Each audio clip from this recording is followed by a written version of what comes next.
Hello guys, আজকে তোমাদের জন্য আমি একটা নতুন রান্না নিয়ে এসেছি। আমরা তো বাঙালি, আমরা তো সব খাই। এই সব খাওয়ার মধ্যে আর একটা জিনিস আমি তোমাদের জন্য অ্যাড করছি, সেটা হচ্ছে, আমি জানি কি না, মনে হয় সব অনেকেই খায়, আমি একা না। মাছের তেল, কাতলা মাছের তেল, এটা কিন্তু রান্না করে খেতে বেশ ভালো লাগে।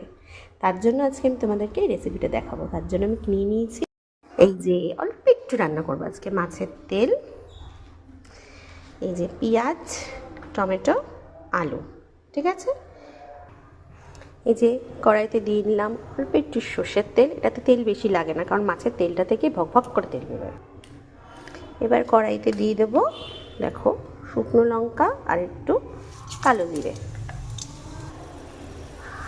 এবার দিয়ে দেবো আগে একটু পেঁয়াজটা।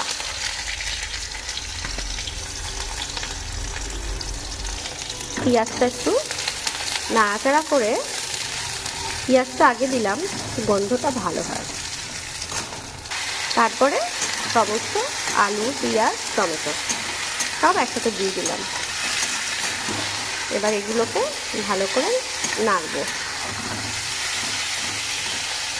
এবার এখানে দিয়ে দিলাম নুন, হলুদ আর একটু লঙ্কা। এবার দিয়ে দিলাম মাছের তেলটা। মাছের তেলটা একদম মাঝখানে দিয়ে চাপা দিয়ে দিলাম, এটা ভালো করে হিটে গলে যায়। নামানোর আগে একটু ধনেপাতা দিয়ে নাড়িয়ে, দেখো জিনিসটা, মাছের তেলটা কিছু খুঁজে পাওয়া যাচ্ছে না, সব গলে গেছে। এটা খেতে না দেখতে লাগছে, খেতে গরম গরম ভাতে একবার খেয়ে দেখো, হেভি টেস্টি। ঠিক আছে।